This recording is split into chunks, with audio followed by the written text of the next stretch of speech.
Bisa kita mulai. Assalamualaikum warahmatullahi wabarakatuh. Ya, Selamat siang, sekali. Waalaikumsalam. salam Salam. sejahtera, salam sehat selalu. Terima kasih kesediaan Bapak-bapak, Ibu-ibu, pejabat dan pegawai di lingkungan Poltek STI Alan Bandung dan STI Alan Jakarta untuk hadir dalam sosialisasi mengenai area pengawasan RB dan zona integritas pada hari ini. Untuk kelancaran acara dan keterbatasan waktu juga, proses diskusi akan kita lakukan setelah seluruh pemateri menyampaikan paparannya. Baik, untuk yang pertama, materi SPI akan disampaikan oleh Saudara Aska. Kami persilahkan. Terima kasih Mas Ruli atas kesempatannya. Mohon izin sebentar.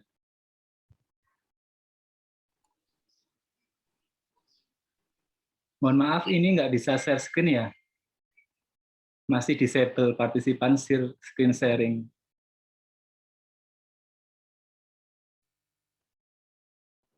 Mohon dibantu oleh host. Terima kasih. Jadikan co-host. Bikin pelembagaannya, Pak. Nah, ini website push dari Bantik ya, makanya.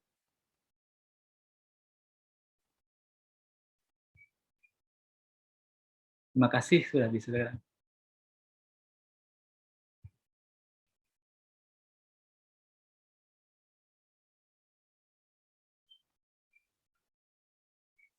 Assalamualaikum warahmatullahi wabarakatuh. Selamat pagi Bapak Ibu, teman-teman semua dari Politeknik STI Alan Bandung dan juga STI Alan Jakarta. Pada kesempatan kali ini saya ingin memaparkan sedikit atau perkenalan terkait sistem pengendalian intern pemerintah. Mungkin Bapak Ibu sudah pernah mendengar apa itu sistem pengendalian intern pemerintah, tapi memang karena kurang familiar, jadi mungkin ketika Bapak Ibu sudah pernah melakukan penerapan SPIP ini, tapi tidak menyadari bahwa itu adalah merupakan kegiatan dari penerapan SPIP itu sendiri. Apa sih sebenarnya SPIP itu? SPI kalau di sini ada sistem pengendalian intern pemerintah, bukan satuan pengawasan intern ya. Di tempat Bapak Ibu kan ada SPI tapi satuan pengawasan intern. Kalau di sini adalah sistem pengendalian intern. Sistem pengendalian intern adalah proses yang integral pada tindakan dan kegiatan yang dilakukan secara terus-menerus oleh pimpinan dan seluruh pegawai untuk memberikan keyakinan yang memadai atas tercapainya tujuan organisasi melalui kegiatan yang efektif dan efisien, keadaan pelaporan keuangan, pengamanan aset negara, dan ketaatan terhadap peraturan perundangan. Inilah merupakan definisi dari sistem pengendalian intern menurut PP nomor 60 tahun 2008 tentang SPIP. Tentang SPIP. Kemudian SPIP sendiri adalah sistem pengendalian intern yang diselenggarakan secara menyeluruh di lingkungan pemerintah pusat dan pemerintah daerah, termasuk di unit kerja Bapak Ibu semuanya. Berdasarkan pengendalian tersebut, sebenarnya sudah jelas tujuan dari SPIP itu adalah untuk memberikan keyakinan yang memadai bahwa bagi tercapainya efektivitas dan efisiensi pencapaian tujuan penyelenggaraan pemerintah negara, kemudian tercapainya keandalan laporan keuangan, pengamanan aset negara, dan ketaatan terhadap peraturan perundang-undangan. Dalam dunia pengawasan kita mengenal 5 line of defense atau 5 lini pertahanan. Lini yang pertama yaitu manajemen risiko dan internal control atau pengendalian intern yang ada di tempat Bapak Ibu semuanya. Kemudian lini yang kedua yaitu manajemen oversight. Dalam hal ini adalah pengawasan yang dilakukan oleh manajemen puncak. Mungkin kalau di Politeknik STI dan Jakarta, pengawasan manajemen ini dilakukan oleh LAN pusat seperti itu. Kemudian lini yang ketiga yaitu internal auditor, dalam hal ini adalah inspektorat selaku aparat pengawas intern pemerintah. Sedangkan lini yang keempat adalah external auditor atau BPK, dan lini yang terakhir adalah aparat penegak hukum. Ketika manajemen risiko atau internal control yang ada pada unit kerja Bapak Ibu semua sudah memadai atau sudah sangat efektif, ketika dilakukan semacam pemantauan atau supervisi oleh pengawasan manajemen maupun oleh auditor internal atau eksternal, maka mungkin catatan-catatan atau rekomendasi-rekomendasi itu sifatnya hanya bersifat minor saja. Sedangkan ketika manajemen risiko dan internal control yang ada pada unit kerja Bapak Ibu semua itu sangat tidak memadai atau lemah, maka otomatis ketika dilakukan pemantauan atau supervisi dari manajemen pengawasan, ataupun dilakukan pengawasan oleh inspektorat dan pemeriksaan oleh BPK, nantinya pasti akan banyak sekali catatan-catatan perbaikan ataupun temuan-temuan, bahkan kadang-kadang yang lebih parah lagi bisa terjadi penyimpangan terhadap ketentuan perundang-undangan yang dampaknya ke ranah hukum, misalkan terjadi tindakan pidana seperti itu. Kemudian untuk SPIP sendiri itu ada 5 unsur, yaitu pertama lingkungan pengendalian, yang kemudian kedua penilaian resiko, ketiga aktivitas pengendalian, yang keempat informasi dan komunikasi, dan yang terakhir adalah pemantauan. Untuk SPIP beserta ada 5 unsurnya beserta beberapa sub-unsur dari SPIP itu sendiri yang nanti akan saya jelaskan di slide selanjutnya. Kemudian apa itu lingkungan pengendalian? Lingkungan pengendalian adalah kondisi dalam instansi pemerintah atau di unit kerja Bapak Ibu semua yang dapat mempengaruhi efektivitas pengendalian intern. Lingkungan pengendalian ini adalah merupakan fondasi dasar bagi yang akan dapat mempengaruhi efektif atau tidaknya unsur-unsur pengendalian yang lain, seperti pengendalian resiko, kemudian pengendalian, kegiatan pengendalian yang dilakukan, pemantauan, dan sebagainya. Kemudian untuk lingkungan pengendalian, pertama lingkungan pengendalian, ini terdiri dari 8 sub-unsur. Pertama, yaitu penegakan integritas dan nilai etika. Adanya aturan perilaku yang telah diimplementasikan pada unit kerja Bapak Ibu semua. Kemudian adanya ketelatenan dari setiap level kepemimpinan terhadap implementasi perilaku tersebut.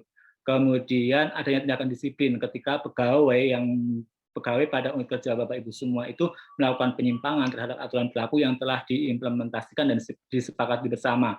Kemudian yang menjelaskan dan mempertanggungjawabkan intervensi atau pengabaian atas pengendalian intern. Mungkin dalam hal ini ketika terjadi pengabaian, kita mengabaikan atas pengendalian intern. Mengapa kita mengabaikan? Karena kita punya alasan atau reasoning yang sah dan dapat dipertanggungjawabkan. Misalnya berdasarkan penilaian resiko, misalkan skor resiko itu sangat rendah sehingga tidak perlu dilakukan penanganan resiko. Itu adalah merupakan sebuah alasan yang sah dan dapat dipertanggungjawabkan untuk mengabaikan pengendalian intern. Kemudian yang kedua, komitmen terhadap kompetensi. Untuk pertama, pimpinan mengidentifikasi dan menetapkan kegiatan untuk penyelesaian tugas dan fungsi. Saya kira ini sudah jelas. Kemudian adanya standar kompetensi jabatan. Kemudian yang ketiga, ada komitmen terhadap pentingnya pelatihan atau pengembangan kompetensi kepada seluruh pegawai. Yang keempat, pimpinan mempunyai kemampuan manajerial dan pengalaman teknis, khususnya di bidang penyelenggaraan instansi pemerintahan. Kemudian lingkungan pengendalian yang ketiga yaitu kepemimpinan yang kondusif. Jadi pimpinan di tempat Bapak Ibu semua itu mempertimbangkan resiko dalam pengambilan keputusan. Dokumen resiko yang telah disusun itu bukan hanya sebagai sekedar formalitas belaka untuk memenuhi persyaratan-persyaratan atau mungkin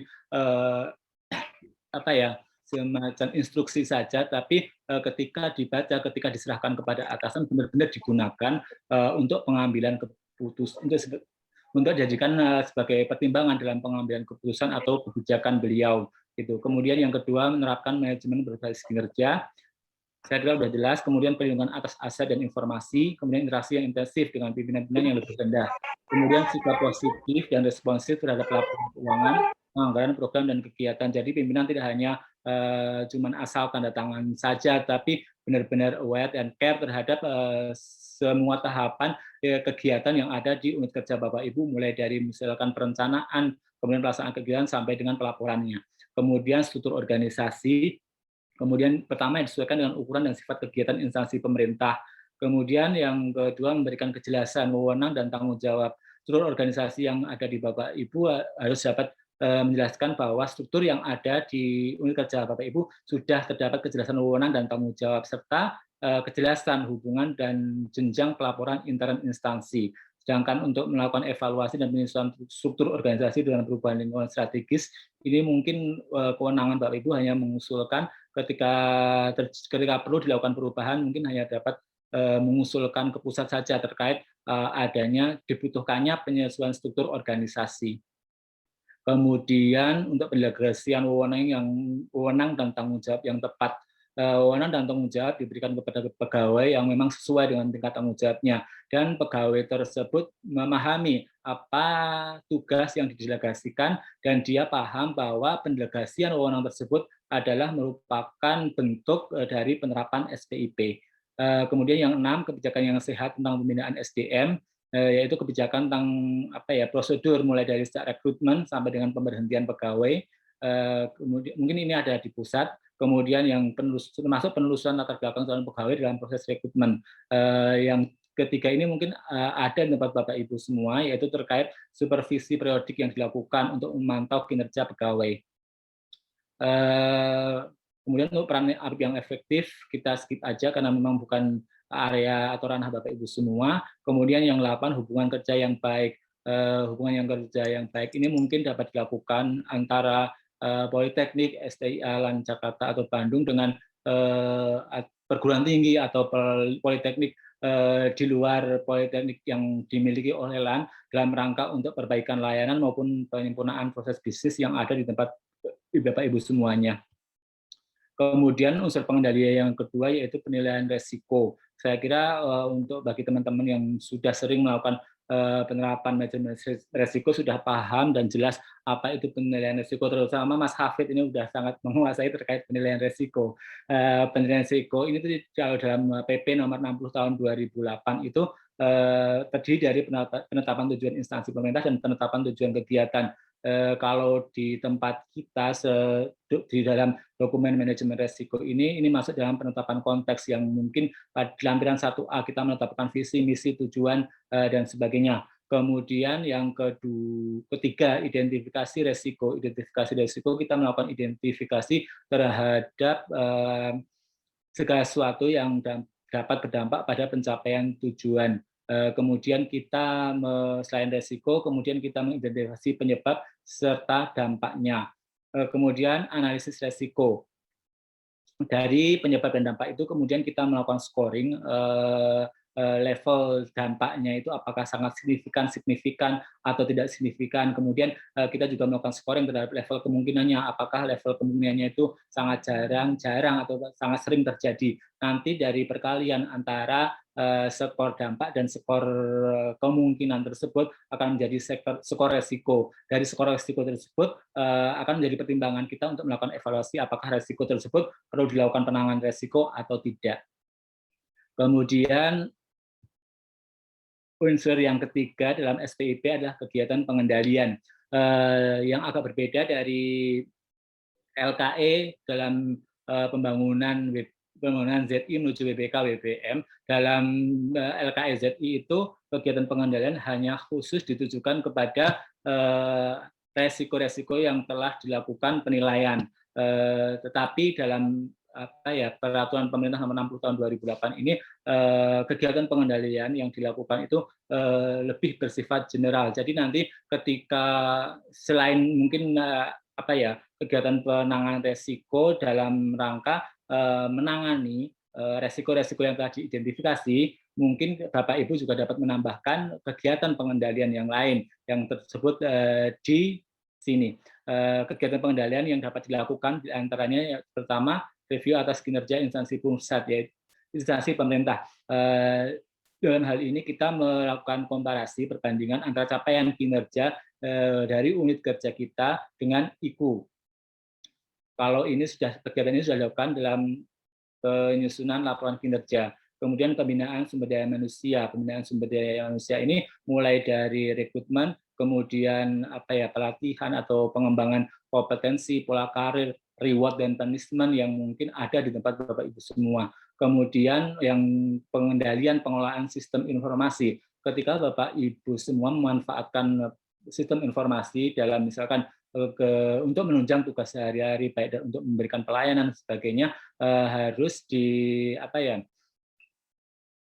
dipertimbangkan terkait dengan keamanan informasi dan juga pembatasan akses terhadap sistem informasi tersebut. Kemudian untuk pengendalian fisik atas aset ini adalah upaya-upaya yang dilakukan oleh unit kerja Bapak Ibu semua dalam rangka mengamankan aset atau BMN yang ada di unit kerja Bapak Ibu semua. Kemudian selanjutnya penetapan dan review indikator kinerja. Indikator kinerja yang telah ditetapkan itu biasanya kita lakukan review. Apakah indikator yang telah ditetapkan tersebut masih relevan? Apakah masih cukup benar-benar representatif untuk mengukur pencapaian sasaran dan tujuan dari unit kerja kita masing-masing. Kemudian terkait pemisahan fungsi ini intinya yaitu beberapa tahapan kegiatan yang sifatnya penting itu tidak hanya diserahkan kepada satu orang saja. Pemisahan fungsi ini dilakukan dalam rangka pertama mungkin untuk menghindari terjadinya penyalahgunaan kewenangan, kemudian yang kedua menciptakan mekanisme check and balance dalam pelaksanaan tugas tersebut. Kemudian yang ketiga mungkin untuk mengantisipasi ketika misalkan seseorang yang ketika kegiatan atau tahapan kegiatan itu harus hanya diserahkan kepada satu orang saja, maka otomatis yang lain itu kan tidak tahu ketika orang tersebut atau pegawai tersebut misalkan pindah unit kerja ataupun ketika sakit yang panjang, tidak ada lagi backup, tidak ada lagi pegawai lain yang tahu, dan itu akan menyebabkan kesulitan bagi organisasi pada unit kerja Bapak Ibu semuanya. Kemudian untuk otorisasi transaksi dan kejadian penting, bahwa transaksi dalam hal ini mungkin ya berupa data, baik keuangan, mungkin catatan-catatan terkait kemahasiswaan itu yang dicatat adalah yang benar-benar valid dan bersumber dari pegawai yang memang benar-benar mempunyai otoritas untuk menangani hal tersebut. Selanjutnya pencatatan yang akurat dan tepat waktu, ini saya kira sudah jelas. Kemudian pembatasan akses atas sumber daya. Jadi akses hanya diberikan kepada pegawai yang memang mempunyai otoritas atau kewenangan terkait tugas tersebut. Kemudian akuntabilitas terhadap sumber daya ini untuk memastikan bahwa apa yang kita catat, apa yang kita laporkan itu merupakan benar-benar pelaksanaan atau penggunaan sumber daya itu sesuai dengan penggunaan sumber daya yang kita gunakan di lapangan berdasarkan bukti-bukti yang ada. Kalau misalkan dalam keuangan ada case of name, untuk memastikan apa yang kita catat itu sesuai dengan apa yang ada di lapangan. Demikian pula dengan BMN, ada case of name terkait BMN atau barang persediaan, seperti itu. Kemudian yang terakhir adalah dokumentasi atas sistem pengendalian intern, bahwa seluruh tahapan, seluruh proses dari sistem pengendalian intern pemerintah ini harus kita dokumentasikan dengan baik, dan data atau dokumentasi tersebut harus tersedia ketika dibutuhkan. Selanjutnya, yang keempat, informasi dan komunikasi. Unsur yang keempat adalah informasi dan komunikasi. Informasi-informasi yang terkait dengan pembangunan sistem pengendalian intern dari tempat kerja Bapak Ibu semua itu harus dikomunikasikan kepada seluruh pegawai atau stakeholder terkait melalui beberapa sarana komunikasi, baik melalui leaflet, banner, papan pengumuman. Selain itu, Bapak Ibu semua juga harus mempertimbangkan pemanfaatan sistem informasi untuk mengkomunikasikan informasi terkait sistem pengendalian intern pemerintah tersebut agar lebih efektif dan lebih efisien, serta harus menjaga mutu atau mengendalikan mutu dari informasi yang disampaikan kepada pegawai atau kepada stakeholder. Selanjutnya yang terakhir dari unsur sistem pengendalian intern pemerintah adalah pemantauan pengendalian intern. Pertama, pemantauan pengendalian ini dapat dilakukan melalui pemantauan berkelanjutan. Pemantauan berkelanjutan ini adalah pemantauan yang dilakukan oleh Bapak Ibu semua pada saat kegiatan masih berlangsung untuk memastikan bahwa kegiatan-kegiatan yang dilakukan itu telah benar-benar sesuai dengan rencana dan masih selaras dengan tujuan dari kegiatan tersebut. Kemudian untuk evaluasi itu dilakukan setelah kegiatan berakhir, dapat dilakukan oleh secara internal oleh Bapak Ibu semua. Kemudian evaluasi juga dapat dilakukan oleh inspektorat selaku aparat pengawas intern pemerintah. Selain itu, evaluasi juga dapat dilakukan oleh pihak eksternal, misalkan pada terkait dengan ISO atau segala macam. Kemudian yang terakhir adalah tindak lanjut. Tindak lanjut ini adalah untuk memastikan bahwa temuan-temuan dari pemeriksaan BPK, dari pengawasan inspektorat, maupun dari hasil pemantauan dan evaluasi yang Bapak Ibu lakukan itu benar-benar sudah dilakukan tindak lanjut untuk menuju perbaikan ke depannya. Terima kasih. Mungkin demikian apa yang dapat saya sampaikan terkait SPIP. Semoga dapat memberikan sedikit pemahaman terkait apa itu sistem pengendalian intern pemerintah. Untuk waktu, saya kembalikan ke moderator. Silakan Mas Ruli. Terima kasih Mas Aska untuk materinya. Semoga masih semangat. Selanjutnya mungkin topiknya lebih ringan tentang gratifikasi dan whistleblowing system. Kepada Saudari Ira kami persilahkan. Terima kasih Mas Ruli. Saya share screen dulu. Bentar.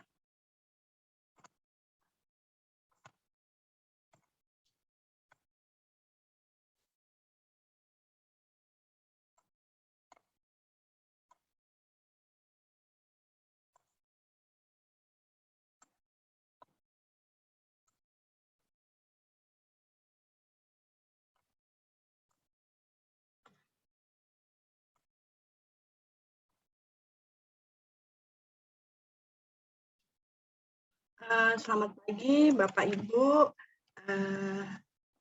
di STI Politeknik STIA Bandung dan Politeknik STIA Makassar Jakarta.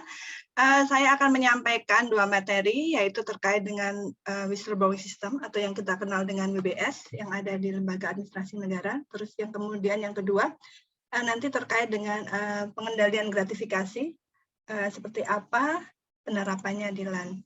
Ini sudah terlihat WBS kan ya? Sudah. Oke. Kita mulai saja. Ini adalah salah satu materi gitu ya yang kemarin waktu ada penilaian dari Menpan ini ditanyakan juga dan desk evaluation ini terkait dengan WBS.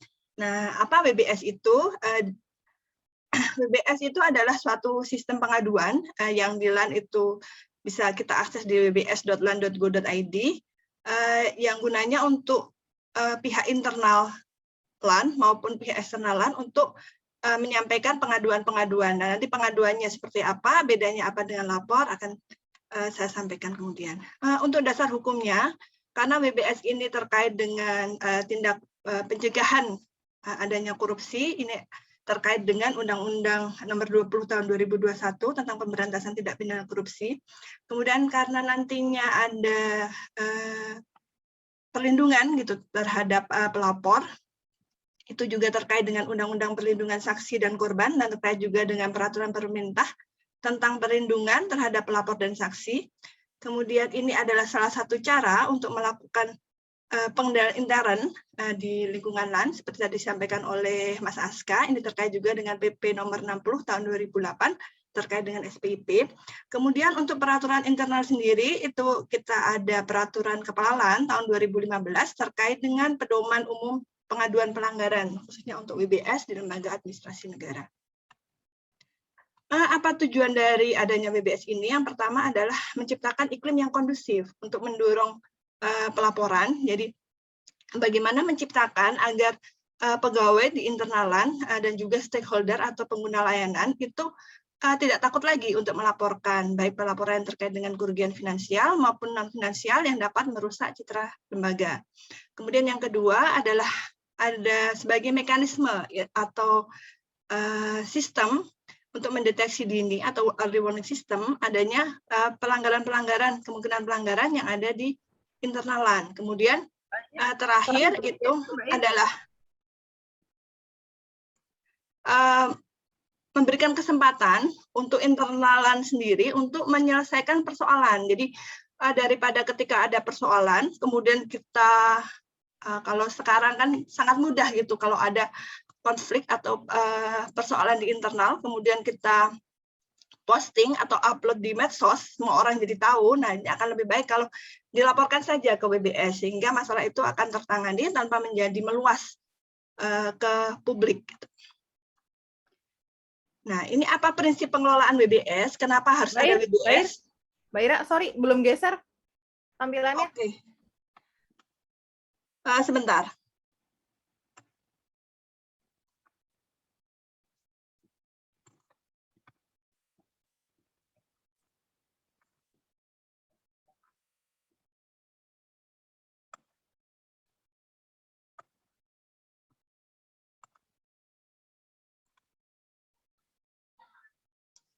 Maaf, sudah bisa geser-geser ya, gerak-gerak. Udah, Mbak. Kayak tadi Jelas. kendala jaringan atau apa mungkin. Oke, kita lanjutkan. Tadi sudah sampai ke dasar hukumnya, kemudian tujuannya, kemudian prinsipnya. Apa sih kenapa harus ada WBS padahal sudah ada lapor.go.id, ada juga channel-channel pengaduan gitu di masing-masing satker atau unit kerja. Yang pertama adalah WBS ini memberikan perlindungan kerahasiaan informasi. Jadi informasi-informasi yang diadukan itu tidak akan dibuka keluar karena akan ditangani langsung oleh pengelola WBS. Jadi akan diverifikasi begitu. Kalaupun pada akhirnya nanti ditindaklanjuti dengan pemeriksaan itu tidak akan juga keluar rahasianya. Yang kedua adalah pelapor yang melaporkan itu bersifat anonim. Nah, nanti anonimnya seperti apa nanti kami jelaskan kemudian. Jadi kami dari pengelola BBS itu juga tidak tahu sebenarnya siapa yang melaporkan. Jadi kami akan hanya tahu bahwa ada pelaporan dan ada data pelaporannya begitu. Yang terakhir adalah pengelolaan BBS ini dilakukan dengan prinsip integritas, profesional dan independen sesuai dengan kode etik di pengawasan. Nah, ini aplikasinya, nanti bisa diakses di wbs.lan.go.id.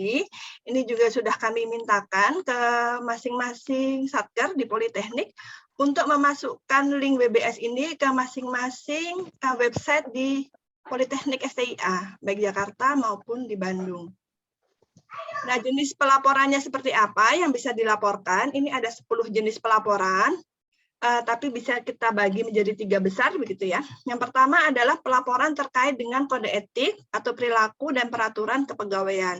Jadi misalnya ada pelanggaran kode etik yang dilakukan oleh rekan kerja Bapak Ibu, tapi segan untuk menegur atau misalnya kalau dilaporkan ke atasan mungkin dikiranya mengadu atau apa, itu bisa disampaikan ke sini ke WBS. Kemudian yang kedua itu terkait dengan fraud atau pelanggaran yang mengarah pada tindakan korupsi. Itu ada suap, korupsi, ada benturan kepentingan. Nanti terkait dengan benturan kepentingan seperti apa nanti akan disampaikan di sesi selanjutnya. Nanti ada sesi terkait dengan benturan kepentingan. Kemudian ada kecurangan, kemudian ada gratifikasi. Nah, misalnya ada Bapak Ibu yang mendapatkan gratifikasi, nanti akan diterangkan di paparan terkait gratifikasi, tapi harus dilaporkan. Nah, kalau Bapak Ibu melihat rekan kerja mendapat gratifikasi tapi kok tidak dilaporkan, nah ini juga daripada kalau menegur kok segan gitu, bisa dilaporkan juga melalui WBS. Kemudian ada pemerasan. Yang terakhir terkait dengan tindakan-tindakan yang mengarah pada kriminal, terkait dengan pencurian, penggelapan, penipuan, itu juga bisa dilaporkan. Yang melaporkan siapa itu bisa dari internal LAN sendiri ataupun bisa dari pengguna layanan atau stakeholder. Nah, langkah-langkah pelaporannya seperti apa? Ini ada beberapa langkah, ini langsung saja. Yang pertama, kita buka di wbs.lan.go.id. Ini kita pilih kirim pengaduan. Ada klik kirim pengaduan. Kemudian nanti ada formnya seperti ini. Yang harus Bapak Ibu isi. Jadi ada nama yang dilaporkan siapa, waktunya, kejadiannya di mana. Kemudian kategori penyalahgunaan apa, yang ada 10 tadi Bapak Ibu pilih salah satu. Tapi kalau misal pun kok bingung ya yang mana, apa ini termasuk yang dilaporkan di WBS atau tidak ya, apa dilapor aja ya, lapor.go.id misalnya. Nah Bapak Ibu boleh ke sini saja juga nggak apa-apa, langsung diklik saja. Nanti kalaupun itu bukan termasuk yang dilaporkan ke WBS, pasti akan kami tindak lanjuti, dan kami akan mengirimkan pesan, oh kalau yang seperti ini mohon dilaporkan di lapor.go.id saja gitu. Kemudian ada uraian pengaduannya, silahkan diceritakan kronologisnya seperti apa. Yang terakhir, yang paling penting adalah karena tadi bahwa pelaporan ini sifatnya ada profesionalitas, bukan karena ada fitnah-fitnah atau berita-berita gosip-gosip dan lain-lain. Kami memerlukan data dukung yang berupa foto atau dokumen atau screenshot atau lain-lainnya sebagai pendukung kami untuk memverifikasi. Karena kalau tanpa lampiran ini, tanpa data dukung itu terus terang agak susah gitu bagi kami untuk memverifikasi. Nah, ini nanti tinggal kalau sudah semuanya diisi, Bapak Ibu kirim. Kalau sudah dikirimkan akan ada tampilan seperti ini. Jadi ada nomor pengaduan, ada username dan password. Nah, ini harap disimpan karena username dan password ini beda dengan aplikasi lain yang ada dikirimkan ke email atau ke nomor WA. Nah, ini karena tidak berafiliasi dengan, tidak nge-link gitu ke email atau WA manapun yang bisa membuka identitas Bapak Ibu pelapor. Kalau begini kan tidak tahu kita siapa yang melaporkan. Nah, ini harap username dan password itu disimpan. Apa gunanya? Nanti kalau Bapak Ibu mau melihat status pengaduan, apakah sudah ditindaklanjuti atau belum oleh verifikator, apakah perlu data lagi yang harus disampaikan, ini bisa dimasukkan ke sini. Jadi masukkannya ke sini untuk login, nanti memasukkan username dan password dari sini, dari yang sudah didapatkan ketika mengklik kirim. Nah, ini bisa di screenshot atau dicatat atau apa yang penting harus disimpan. Terakhir, karena ada tadi kode etik terkait dengan kerahasiaan, kita akan menjamin bahwa data-data yang Bapak Ibu sampaikan itu aman, tidak akan dibuka ke publik. Begitu saja terkait dengan WBS.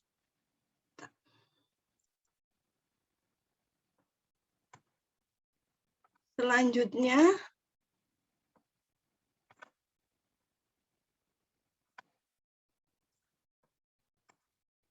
oke, ini cek dulu. Ini sudah bisa ganti-ganti kan ya? Error lagi soalnya. Oke. Bentar. Oke, yang kedua, ini materinya ini lebih familiar ya Bapak Ibu. Ini terkait dengan bagaimana penerapan pengendalian gratifikasi di lembaga administrasi negara. Nah, ini terkait dengan gratifikasi, kita sudah sering mendengar, sudah sering mengikuti juga mungkin sosialisasi dari KPK atau sosialisasi dari pihak lain gitu ya. Yang akan kami sampaikan di sini, nanti kita akan mengulang apa pengertian dan batasan gratifikasi. Kemudian kita akan melihat bagaimana tata cara dan tindak lanjut pelaporan yang ada di LAN. Yang terakhir adalah program-program atau kegiatan pengendalian gratifikasi seperti apa yang sudah dilakukan di lembaga administrasi negara. Ini mengulang saja ya Bu ya, terkait dengan pengertian dan batasan gratifikasi. Ini mungkin sudah sering mendengar. Gratifikasi itu adalah pemberian dalam arti luas, itu sesuai dengan penjelasan dalam Undang-Undang Nomor 20 Tahun 2001 terkait tindak pidana anti korupsi, tindak pidana korupsi. Pemberian dalam arti luas itu artinya adalah semua yang diberikan kepada Bapak Ibu, mau dari orang lain maupun dari instansi, apapun yang diberikan kepada Bapak Ibu, bentuknya uang, barang, kemudian layanan atau jasa dan lain-lain, itu semuanya adalah disebutnya gratifikasi. Nah, pembedanya di mana? Ini pembedanya ternyata ada di sini. Jadi ada gratifikasi yang wajib dilaporkan dan ada juga yang tidak wajib gitu untuk dilaporkan. Yang wajib dilaporkan itu apa? Yaitu gratifikasi yang terkait dengan pelaksanaan tugas Bapak Ibu. Jadi ada terkait dengan pemberian layanan, kemudian terkait dengan audit pemeriksaan, kemudian kalau tidak salah sudah ada sertifikasi, berarti terkait dengan juga pemberian sertifikasi, kemudian terkait dengan pengadaan barjas, terkait juga dengan kerjasama pihak ketiga yang dilakukan oleh Bapak Ibu. Semua yang dalam pelaksanaan tugas itu adalah wajib dilaporkan. Nah, kalau yang tidak diwajib dilaporkan, kita menyebutnya adalah negative list. Apa saja sih? Itu ada yang terkait pemberian karena hubungan keluarga, itu sepanjang tidak memiliki konflik kepentingan. Kemudian bunga bank, SHU, seminar kit, kemudian materi promosi.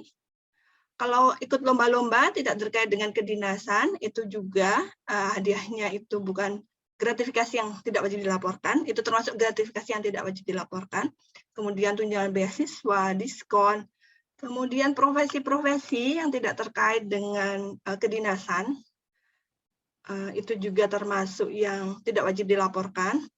Honorarium, transport atau akomodasi sepanjang tidak bertentangan dengan SBM dan ada bukti kwitansinya begitu ya, itu termasuk juga tidak wajib dilaporkan. Jadi misalnya Bapak Ibu menjadi narasumber di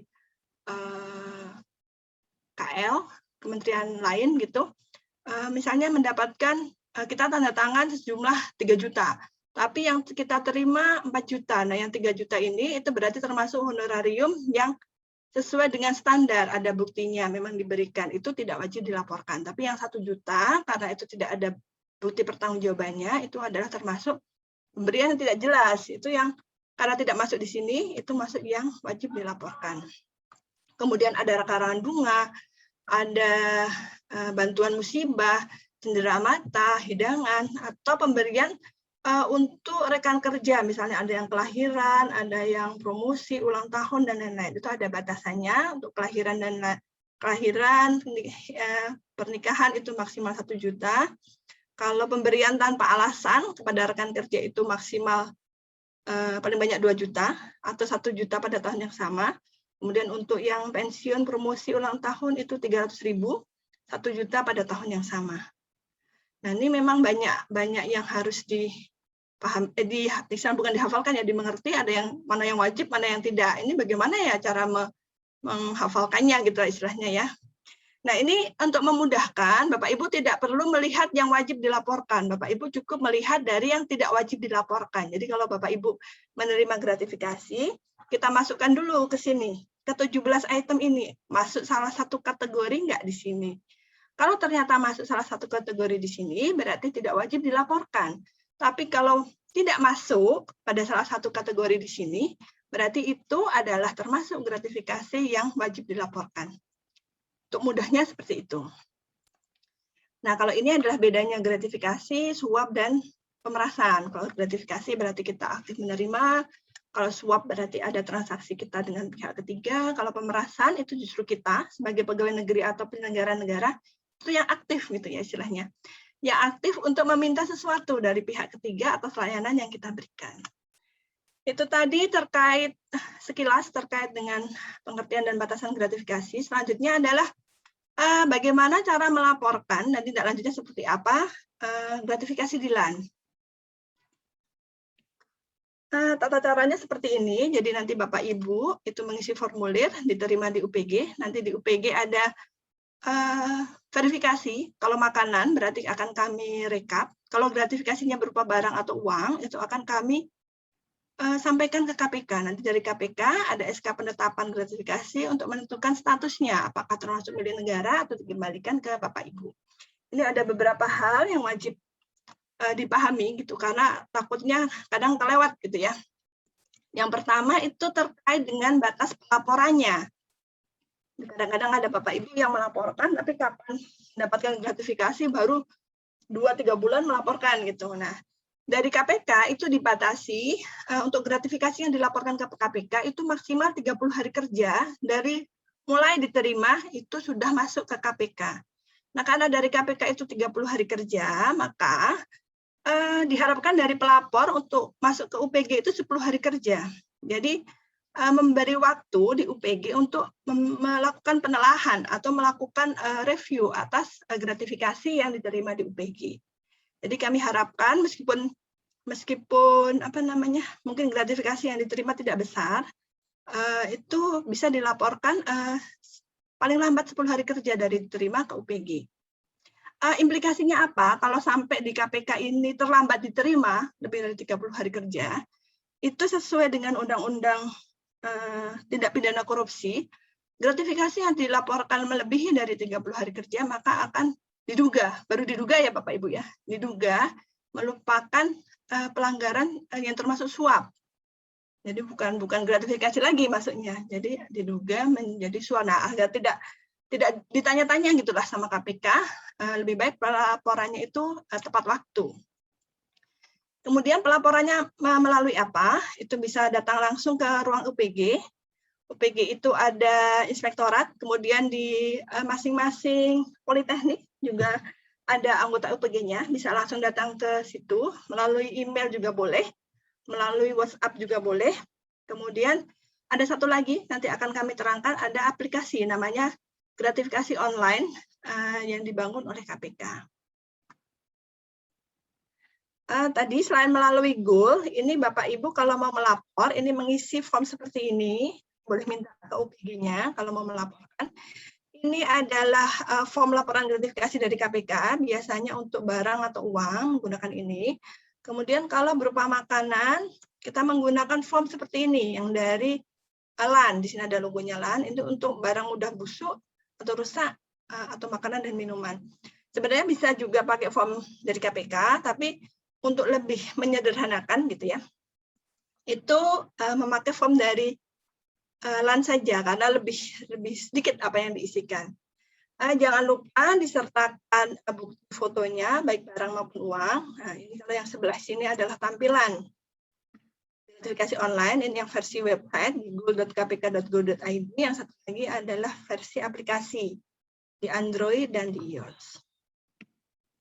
Nah, data apa saja yang disampaikan itu minimal ada identitasnya, ada informasi siapa yang memberi, ada jabatan yang menerima, tempat waktu, jenisnya, nilainya. Nah, nilai ini bisa Bapak Ibu estimasi atau mungkin bisa berkonsultasi dengan UPG terkait dengan nilainya, bisa browsing atau googling juga. Kemudian bukti dokumen tadi yang foto disampaikan juga. Yang terakhir yang tidak kalah penting adalah ada kronologis peristiwa. Ini kadang-kadang ada yang melaporkan barang atau uang ke KPK, tapi bagian kronologisnya cuma singkat. Nanti biasanya ditanya lagi sama KPK, ini kronologisnya seperti apa. Nah, ini lebih baik dijelaskan saja secara ringkas, tapi sudah memuat semua informasinya. Nah, kalau melalui Google seperti apa, ini Bapak Ibu bisa download aplikasinya, kemudian mendaftarkan diri, mengisi data diri, kemudian kalau sudah mendaftarkan diri, nanti tampilannya seperti ini, ada riwayat pelaporan. Kita akan lapor, itu bisa, karena ada bukti yang harus disampaikan, bisa langsung mengambil foto. Kemudian mengisikan rincian seperti ini. Sama seperti yang di formnya. Jenisnya apa? Nah, jenis ini ada dua. Karena kita tidak hanya melaporkan yang gratifikasi yang kita terima, tapi juga yang kita tolak. Jadi jenis penerimanya itu ada penerimaan atau penolakan. Oke, kemudian yang paling penting di sini ada kerahasiaan laporan. Karena agar laporan ini bisa diverifikasi oleh UPG, kemudian bisa direkap dan juga untuk komunikasi dengan KPK bisa kita bantu, ini diklik ditembuskan ke UPG untuk kerahasiaan laporannya. Kecuali memang pelaporan gratifikasi itu sampai mengancam jiwa Bapak Ibu misalnya ya, itu boleh bersifat pribadi atau rahasia. Tapi saya kira kalau di LAN tidak sampai levelnya ini ya. Jadi mohon ditembuskan ke UPG agar bisa terrecord dan kami juga bisa membantu ketika nanti ada tindak lanjutnya. Nah, kalau sudah nanti akan muncul seperti ini, ada pelapornya. Kemudian nanti diisi instansi lengkap lembaga administrasi negara, jabatan Bapak Ibu, kemudian dikirimkan. Nanti statusnya dan riwayatnya bisa dilihat di riwayat pelaporan. Statusnya seperti apa sih? Gratifikasi kalau sudah dilaporkan itu bisa ditentukan oleh UPG atau KPK. Bisa saja itu merupakan barang milik instansi atau unit kerja. Misalnya itu ternyata adalah plakat, meskipun dititipkan ke Bapak Ibu, ternyata ditujukan oleh instansi. Itu akan kami kembalikan ke unit kerja Bapak Ibu, ke Politeknik, untuk misalnya dipajang atau apa.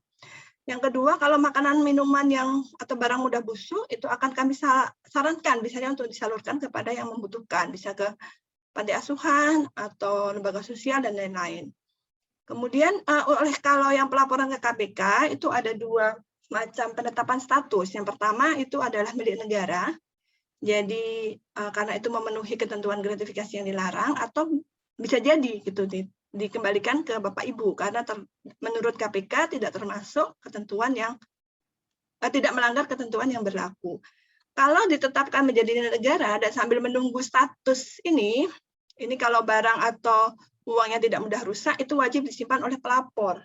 Tapi kalau Bapak Ibu merasa, aduh kalau di kita nanti jadi kepake atau hilang, nah itu Bapak Ibu boleh menitipkan ke UPG. Kalau itu berupa makanan minuman, tadi sudah disebutkan di atas, itu biasanya kami sarankan untuk menyerahkan ke lembaga sosial atau pihak yang membutuhkan. Jadi sebelum muncul statusnya pun, boleh Bapak Ibu langsung serahkan ke lembaga sosial atau pihak yang membutuhkan. Karena ini kan bentuknya makanan ya, takutnya kalau menunggu kita menetapkan status, takutnya kelamaan. Jadi langsung saja diserahkan ke yang lebih membutuhkan. Itu tadi terkait dengan bagaimana pelaporan gratifikasi di LAN. Yang terakhir adalah program-program pengendalian gratifikasi apa yang sudah dilakukan di lembaga administrasi negara. KPK sendiri membagi transformasi budaya anti gratifikasi itu bukan langsung yang kita biasa menerima gratifikasi terus langsung kita tiba-tiba budayanya terus wah kita anti gratifikasi di LAN. Oh, tidak seperti itu. Jadi ada tahapannya. Dari yang kita biasa menerima gratifikasi, kita akan melakukan transformasi budaya. Nah, ini yang ada di LAN. Jadi kita membangun mekanisme atau sistem, kemudian kita memberikan pemahaman, nanti akan dijelaskan di bawah lagi seperti apa kegiatannya. Baru kita kemudian beranjak ke budaya bahwa kita di LAN itu menolak gratifikasi. Kalau sekarang belum sampai ke menolak gratifikasi, baru yang goalnya yang di sini di transformasi budaya. Nanti akan dijelaskan goalnya seperti apa. Dari tolak gratifikasi, baru kita bisa bergerak bahwa di budaya kita adalah budaya anti gratifikasi. Tahapannya ini sebenarnya dibagi menjadi 4, input, proses, output, satu lagi outcome sebenarnya, tapi outcome-nya ini sebenarnya ini budaya anti gratifikasi, karena di LAN itu sepertinya belum sampai ke sana, maka kita batasi sampai ke output. Input itu adalah perangkat yang digunakan untuk pengendalian gratifikasi. Jadi ada komitmen dari pimpinan instansi, kemudian ada kebijakan internal, kita punya Perkala nomor 3 tahun 2020 terkait dengan pengendalian gratifikasi. Kemudian ada juga pembentukan UPG, itu dengan SK yang terakhir tahun 2021. Nah, UPG di LAN ini terdiri dari inspektorat dan perwakilan Bapak Ibu di seluruh satker daerah. Jadi di Politeknik Jakarta dan Politeknik SIA Bandung ini juga ada anggota UPG-nya. Semoga Bapak Ibu sudah kenal ya dengan UPG di masing-masing Poltek.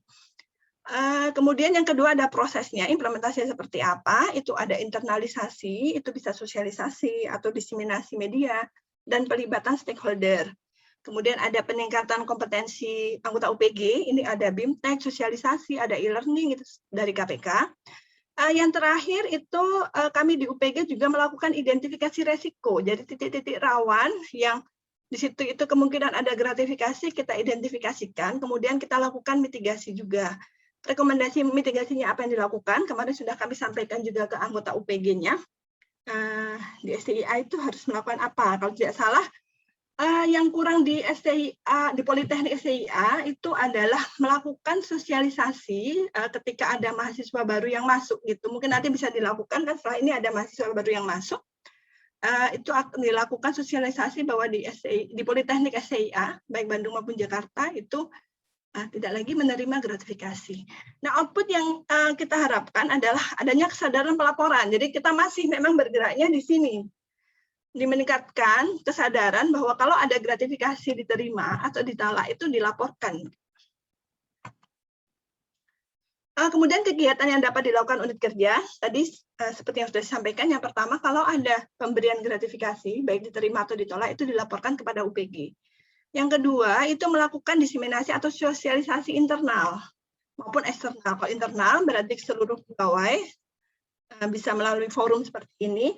Kemudian untuk yang eksternal, tadi yang sudah saya sampaikan, bisa kita menggunakan media-media seperti medsos, atau bisa juga dilakukan sosialisasi waktu awal penerimaan mahasiswa baru, gitu, terkait bahwa di Politeknik ini sudah tidak menerima gratifikasi. Terakhir, karena sudah ada anggota UPG juga, jadi tugasnya anggota UPG di Satker itu apa? Itu adalah menerima pelaporan gratifikasi, kemudian kalau misalnya itu gratifikasinya barang atau uang itu diteruskan ke UPG pusat di kami di inspektorat. Kalau misalnya berupa makanan itu cukup direkap saja. Untuk dilaporkannya secara periodik. Kemudian melakukan sosialisasi diseminasi internal maupun eksternal. Kemudian melakukan pemeliharaan barang, ini yang terutama yang dilaporkan ke KPK ya, sampai ada penetapan status. Kemudian melakukan pemetaan titik rawan, melakukan monef dan memberikan rekomendasi tadi dan menindaklanjuti rekomendasi terkait dengan pemetaan titik rawan. Yang terakhir, ini sudah berjalan di LAN itu bahwa setiap 3 bulan sekali itu dilakukan munaf berkala terhadap pengendalian gratifikasi. Ini kami biasanya minta ke anggota OPG di Satker untuk mendokumentasikan apa saja yang sudah dilakukan, mau sifatnya sosialisasi, diseminasi maupun pelaporan. Ini sudah berjalan pelaporan MONEF-nya ini 3 bulan sekali, berarti sudah 2 kali pelaporan MONEF di tahun 2021.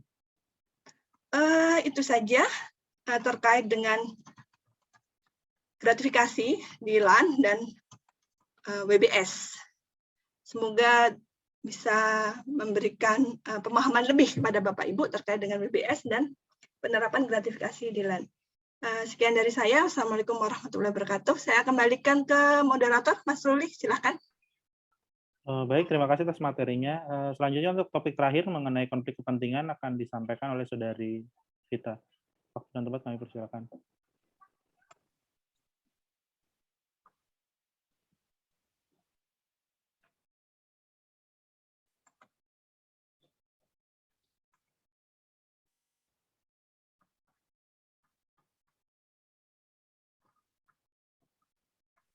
Ya, terima kasih Mas Maruli. Selamat siang Bapak Ibu dari Politeknik STI Alan Bandung dan Politeknik STI Alan Jakarta. Untuk yang terakhir saya akan membawakan sedikit pencerahan terkait dengan benturan kepentingan atau biasa disebut dengan konflik kepentingan atau konflik of interest. Jadi konflik kepentingan sendiri sebenarnya bukan konsep yang baru dalam dunia pemerintahan. Konflik kepentingan ini sebenarnya sudah ada semenjak masyarakat mengenal konsep kepentingan bersama. Jadi sepanjang telah ada kepentingan bersama, di situ pasti ada atau timbul keinginan untuk mementingkan kepentingan pribadi di atas kepentingan bersama. Nah, disitulah timbul yang namanya konflik kepentingan. Jadi ini beberapa hal yang belakangan kita dengar terkait dengan konflik kepentingan. Jadi yang paling sering dan biasanya beredar di pemberitaan itu biasanya terkait dengan rangkap jabatan. Itu yang memang salah satu hal yang memang paling banyak terjadi di birokrasi. Untuk konflik kepentingan sendiri didefinisikan sebagai suatu kondisi di mana pejabat pemerintahan yang memiliki kepentingan pribadi untuk menguntungkan diri sendiri dan atau orang lain dalam penggunaan wewenang sehingga dapat mempengaruhi netralitas dan kualitas keputusan dan atau tindakan yang dibuat dan atau sebaliknya. Jadi kalau sesuai dengan Undang-Undang Nomor 30 tahun 2014 ini konflik kepentingan adalah suatu kondisi di mana pejabat pemerintahan lebih mementingkan kepentingan pribadi yang menguntungkan dirinya sendiri dalam pengambilan keputusan. Sementara di Permenpan nomor 12 tahun 2016, konflik kepentingan didefinisikan sebagai suatu situasi di mana penyelenggara negara memiliki atau patut memiliki, jadi ini bisa dikatakan memang sudah terjadi atau patut diduga terjadi, di mana kepentingan pribadi terhadap setiap penggunaan wewenang sehingga dapat mempengaruhi kualitas keputusan dan atau tindakannya. Pihak-pihak yang rentan mengalami konflik kepentingan sendiri adalah seluruh pihak yang memiliki kewenangan dalam instansi publik. Itu merupakan subjek yang paling rentan terkena konflik kepentingan. Jadi konflik kepentingan ini terjadi sebenarnya bukan, misalkan kita membicarakan bukan hanya terjadi di kalangan pimpinan atau orang-orang yang punya kedudukan, tetapi untuk lingkungan pemerintahan sendiri, konflik kepentingan ini bisa terjadi kepada seluruh pegawai negeri atau ASN. Jadi mau dari level yang paling bawah sampai dengan level yang paling atas, ketika menjalankan peran sebagai pelayan publik itu pasti adalah subjek yang rentan mengalami situasi konflik kepentingan. Jadi kalau kita lihat di sini ada subjek konflik kepentingan, subjek yang rawan mengalami konflik kepentingan sendiri terjadi dari PNS, pejabat pemerintahan, penyelenggara negara, pejabat negara, hingga pejabat yang memiliki fungsi strategis. Jadi memang di sini yang dicontohkan adalah hakim, panitera, bendahara proyek, atau misalkan jabatan-jabatan lain yang sebagai pengelola keuangan, itu juga termasuk pihak yang rentan mengalami konflik kepentingan. Sumber-sumber terjadinya konflik kepentingan sendiri di sini ada 6, yakni yang pertama adalah afiliasi, jadi adanya hubungan atau kerjasama. Terus yang kedua adalah kepemilikan aset, yang ketiga kelemahan sistem organisasi, yang keempat adalah gratifikasi. Jadi gratifikasi sendiri merupakan salah satu hal yang bisa menjadi sumber timbulnya konflik kepentingan. Terus yang kelima adalah rangkap jabatan ataupun lighting, yang keenam adalah kepentingan pribadi.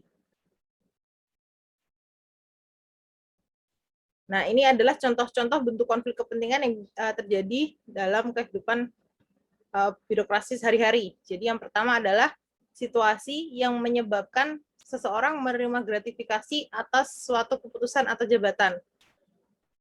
Yang kedua adalah situasi yang menyebabkan penggunaan aset jabatan untuk kepentingan pribadi atau golongan. Yang ketiga adalah situasi yang menyebabkan informasi rahasia jabatan dipergunakan untuk kepentingan pribadi atau golongan. Jadi kalau misalkan kita memiliki akses terhadap suatu informasi dan itu digunakan untuk menguntungkan diri sendiri, masuk salah satu situasi konflik kepentingan. Yang keempat adalah perangkapan jabatan di beberapa instansi atau perusahaan yang menyebabkan pemanfaatan suatu jabatan untuk kepentingan jabatan lainnya. Jadi ketika ini contoh yang paling mudah adalah misalkan kita menjabat sebagai kepala dinas kehutanan, kita punya usaha pembibitan pohon. Nah, ketika menjabat kepala dinas dan memiliki usaha pembibitan pohon, kita akan cenderung menggunakan kewenangan kita untuk menggunakan perusahaan itu demi keuntungan pribadi. Itu salah satu bentuk konflik kepentingan. Yang selanjutnya adalah situasi di mana seseorang penyelenggara negara memberikan akses khusus kepada pihak tertentu. Jadi misalnya kalau paling mudah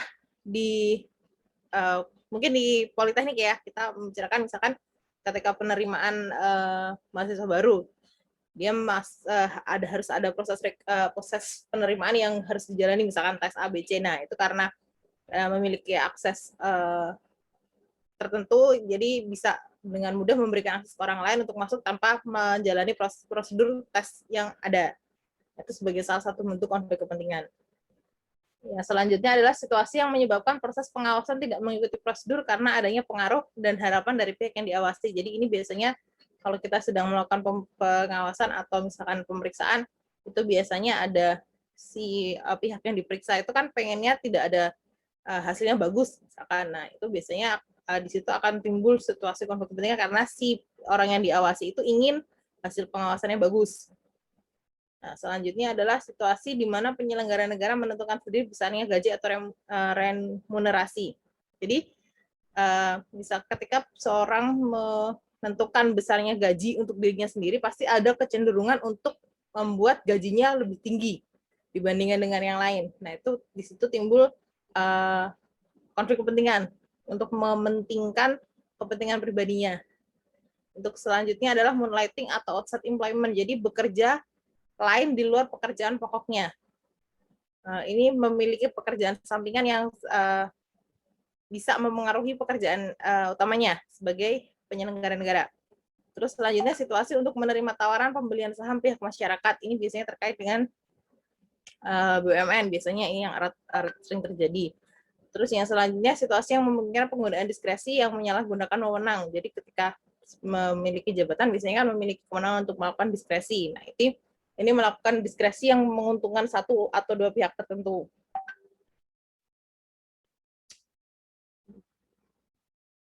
Nah, untuk selanjutnya ini adalah modus-modus pelanggaran konflik kepentingan yang biasanya terjadi di eksekutif atau di instansi-instansi pemerintah. Jadi yang pertama adalah proses pembuatan kebijakan berpihak pada satu pihak.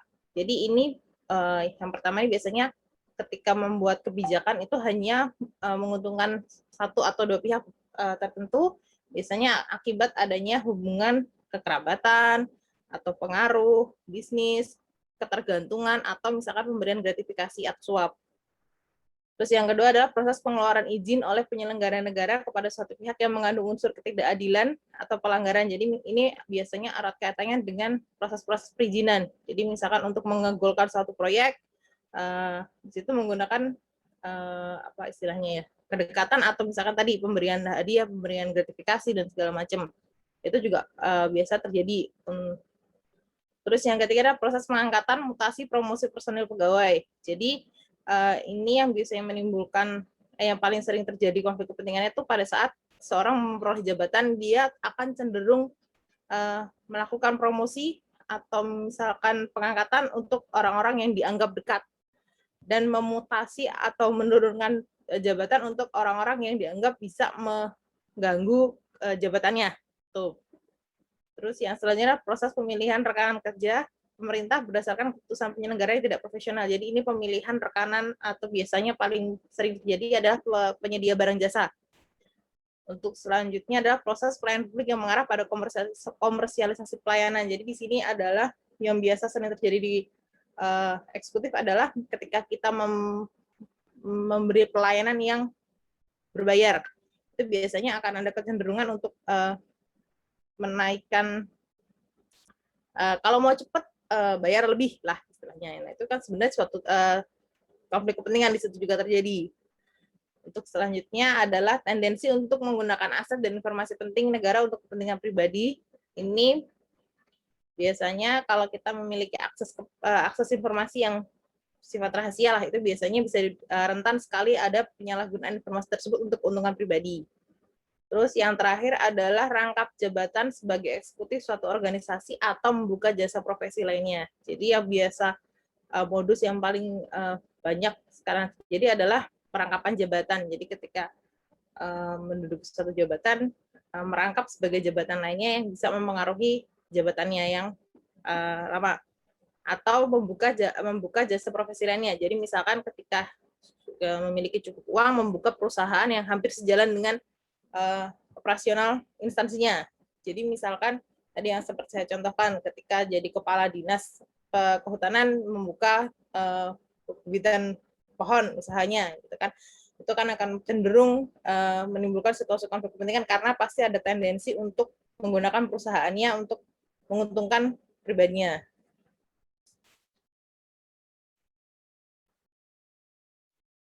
Nah, ini adalah tahapan penanganan konflik kepentingan. Jadi, untuk menangani konflik kepentingan itu yang pertama harus dilakukan adalah melakukan identifikasi. Jadi, kita harus mengidentifikasi apakah diri kita berada dalam situasi konflik kepentingan atau kita menilai atau mempersepsikan apakah orang lain berada dalam situasi konflik kepentingan. Jadi kita bisa mengidentifikasi atau melaporkan diri kita sendiri, atau misalkan kita bisa dibilang, wah saya kayaknya mengalami ini situasi konflik kepentingan, atau misalkan kita melihat teman kita mengalami situasi yang menimbulkan konflik kepentingan. Nah, itu harus kita identifikasi, kemudian kita lakukan mitigasi atau penanganan. Mitigasi atau penanganan sendiri bisa dilakukan pada 3 tahapan, yakni pada saat pencegahan sebelum konflik kepentingan terjadi, penanganan pada saat konflik kepentingan terjadi, dan penanganan pada saat telah terjadi konflik kepentingan. Penanganan pada saat pencegahan itu bisa dilakukan melalui 2 cara, yakni melakukan refleksi diri. Jadi kita harus merefleksikan diri ketika sebelum menduduki jabatan, itu kita harus menilai apakah kira-kira kita memiliki potensi atau potensi untuk akan mengalami situasi konflik kepentingan.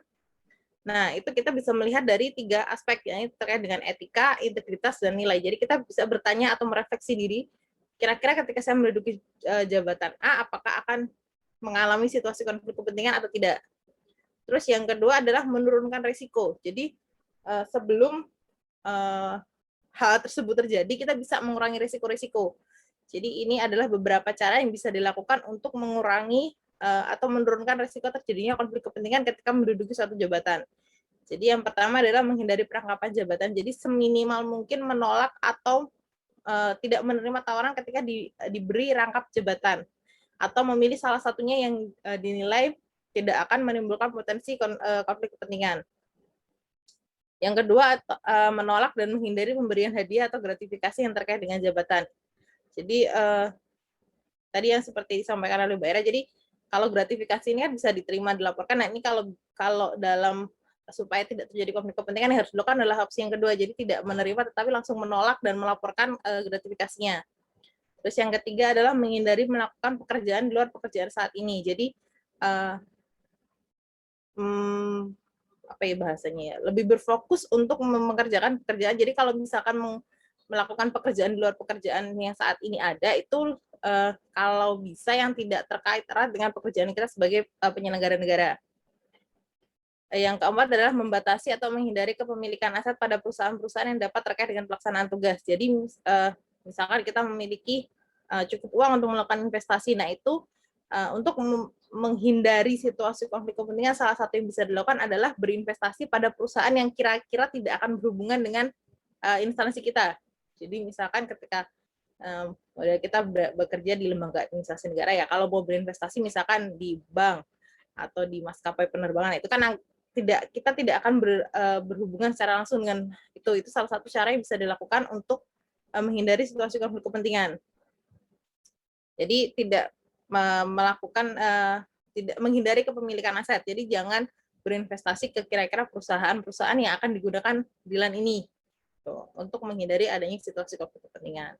Terus selanjutnya menghindari dan membatasi diri untuk berinteraksi langsung dengan pihak-pihak yang terkait. Jadi memang harus membatasi komunikasi dan hubungan yang lebih personal dengan pihak yang bekerja sama dengan kita.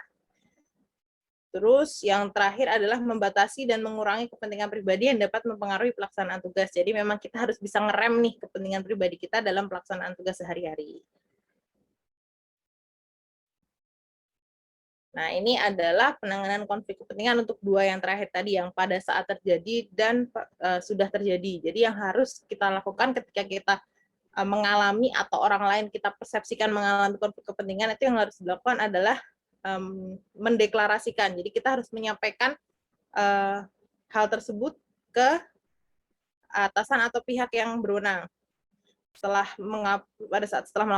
mengidentifikasi itu, kita melaporkan, kita mendiskusikan apa yang harus saya lakukan ketika mengalami situasi tersebut. Nah, beberapa hal yang harus dilakukan kemudian adalah melakukan mitigasi atau penanganannya. Jadi ada 8 cara yang bisa dilakukan untuk penanganan konflik kepentingan. Jadi yang pertama adalah mengurangi kepentingan pribadi penyelenggara negara dalam jabatannya. Jadi memang harus bisa mengerem mencampurkan kepentingan pribadi dalam melaksanakan pekerjaan. Yang kedua adalah menarik diri dari proses pengambilan keputusan. Jadi memang harus menarik ketika kita misalkan terlibat dalam situasi konflik kepentingan yang berupa pengambilan kebijakan. Nah, itu kita bisa meminta untuk menarik diri dari proses itu untuk menghindari situasi konflik kepentingan yang lebih jauh. Yang ketiga adalah membatasi akses atas informasi tertentu. Jadi ketika mengalami situasi konflik kepentingan, salah satu yang bisa dilakukan adalah dengan membatasi akses. Jadi informasi yang semakin banyak informasi yang ditahu kan semakin berbahaya untuk situasi konflik kepentingan ini, karena semakin banyak akan di-share. Jadi memang salah satu yang bisa dilakukan adalah membatasi akses informasi. Terus yang keempat, melakukan mutasi penyelenggara negara ke jabatan lain yang tidak memiliki konflik kepentingan. Jadi kalau sudah terjadi atau sedang terjadi, salah satu yang bisa dilakukan adalah memutasi penyelenggara negara tersebut ke dalam jabatan lain yang memungkinkan tidak terjadi konflik kepentingan. Yang selanjutnya adalah mengalih tugaskan dari tanggung jawab penyelenggara negara yang bersangkutan. Jadi memang memindahkan tanggung jawab tersebut kepada orang lain. Jadi tidak perlu dimutasi, tetapi tanggung jawabnya dipindahkan ke orang lainnya lagi. Yang selanjutnya adalah pengunduran diri penyelenggara negara dari jabatan yang menyebabkan konflik kepentingan. Ini adalah contoh yang cukup ekstrem. Jadi memang mengundurkan diri dari jabatan yang dia anggap menyebabkan timbulnya situasi konflik kepentingan. Terus mengintensifkan pengawasan terhadap penyelenggara negara tersebut. Jadi memang ketika mengalami situasi konflik kepentingan, salah satu yang bisa dilakukan adalah mengawasi jangan sampai kepentingan pribadi tersebut semakin terbawa dalam pekerjaan yang akhirnya semakin memberikan efek yang buruk bagi pekerjaannya. Jadi memang bisa diawasi oleh pihak-pihak berwenang atau atasan. Terus yang terakhir adalah pemberian sanksi yang tegas bagi pelanggarnya. Jadi ini bisa sanksi untuk konflik kepentingan ini bisa diambil dari penegakan kode etik atau PP disiplin PNS. Jadi memang di LAN sendiri juga ada ketentuan terkait dengan benturan kepentingan, tapi memang penegakannya akan kembali ke aturan-aturan terkait dengan disiplin PNS dan penegakan kode etik. Nah, ini yang terakhir adalah prinsip-prinsip dasar penanganan konflik kepentingan. Jadi ada 4 prinsip dasar yang harus dipegang ketika melakukan penanganan konflik kepentingan. Jadi ketika menangani konflik kepentingan yang harus diingat adalah kita sebagai penyelenggara negara harus mengutamakan kepentingan publik. Jadi memang mengesampingkan kepentingan pribadi demi kepentingan publik. Yang kedua adalah menciptakan keterbukaan penanganan dan pengawasan konflik kepentingan. Jadi memang ketika menangani konflik kepentingan ini memang sebagai penyelenggara negara kan kita memang harus terbuka dan transparan kepada masyarakat. Jadi memang untuk konflik kepentingan ini kita harus sedikit tricky tapi memang harus di-share ya istilahnya itu. Mendorong tanggung jawab pribadi dan sikap keteladanan. Jadi memang sebagai penyelenggara negara kita kan harus memberikan teladan. Jadi memang masing-masing harus bertanggung jawab untuk memberikan keteladanan dan menghindari praktik-praktik seperti ini. Terus yang keempat adalah menciptakan dan membina budaya organisasi yang tidak toleran terhadap konflik kepentingan. Jadi memang harus ada sistem atau budaya-budaya kebijakan yang bisa dibangun oleh organisasi yang mendorong menghindari sikap-sikap atau situasi-situasi timbulnya konflik kepentingan. Terus faktor-faktor pendukung keberhasilan penanganan konflik kepentingan sendiri ada 6. Jadi ini hal-hal yang akan mendukung keberhasilan penanganan konflik kepentingan dalam satu instansi. Jadi yang paling penting dan utama adalah komitmen dan keteladanan pimpinan. Jadi pimpinan harus mampu memberikan contoh dan berkomitmen terhadap penanganan konflik kepentingan. Jadi memang pimpinan di sini memegang peran untuk memberikan praktik-praktik contoh-contoh menghindari situasi-situasi konflik kepentingan. Nah, ketika pemimpin telah memiliki komitmen dan keteladanan, yang selanjutnya adalah mendorong partisipasi dan keterlibatan penyelenggara negara di bawahnya. Jadi memang ketika pemimpin telah memiliki komitmen dan memberikan contoh, kalau di bawahnya tidak mendukung, ya tidak akan bisa tercapai yang namanya menghindari situasi konflik kepentingan ini. Yang ketiga adalah perhatian khusus atas hal-hal tertentu. Jadi masing-masing dari kita memang harus mengidentifikasi nih situasi-situasi konflik kepentingan itu apa saja. Ketika itu sudah diketahui, kita harus memberikan perhatian terhadap hal-hal itu. Jadi misalkan ketika ada teman yang diberi rangkap jabatan, kita memang harus memberikan perhatian khusus nih, jangan sampai teman kita tersebut istilahnya terjebak dalam situasi konflik kepentingan. Terus selanjutnya adalah langkah-langkah preventif. Jadi kita memang harus melakukan langkah-langkah preventif untuk menghindari situasi-situasi tersebut. Jadi memang setelah diidentifikasi, ya harus disiapkan langkah-langkah untuk penanganannya. Jangan sampai hal itu terjadi di instansi Bapak Ibu. Terus yang kelima adalah penegakan kebijakan konflik kepentingan. Jadi kembali yang tadi, di LAN sudah ada beberapa aturan, dan kita juga sebagai ASN sudah dibatasi aturan-aturan terkait dengan disiplin PNS. Jadi itu adalah ketika kita melakukan penegakan kode etik dan kebijakan yang terkait dengan konflik kepentingan ini, pasti situasi-situasi konflik kepentingan bisa dihindari. Terus yang terakhir adalah melakukan pemantauan dan evaluasi. Jadi memang salah satu upaya yang bisa dilakukan untuk mencegah timbulnya konflik kepentingan adalah dengan melakukan monitoring dan evaluasi berkala. Jadi kita memonitor tadi setelah mengidentifikasi, kita siapkan langkah-langkah preventif, kita lihat apakah langkah-langkah tersebut, kejadian-kejadian tersebut ada atau tidak. Terus dari hasil monitoring tersebut kita bisa menentukan langkah-langkah apa yang harus kita lakukan. Jadi kita mengevaluasi hasil pelaksanaan yang sudah kita buat tadi. Untuk selanjutnya kita tentukan arah ke depan tindakan korektifnya. Jadi memang perbaikan terus-menerus itu yang diharapkan dapat dihindari. Jadi dengan adanya kebijakan, adanya identifikasi, adanya langkah-langkah preventif, dan monitoring, kita harapkan situasi konflik kepentingan itu tidak ada di instansi kita, tidak ada di lembaga administrasi negara. Mungkin dari saya cukup sekian ya Mas Ruli terkait dengan konflik kepentingan. Saya kembalikan ke Mas Ruli.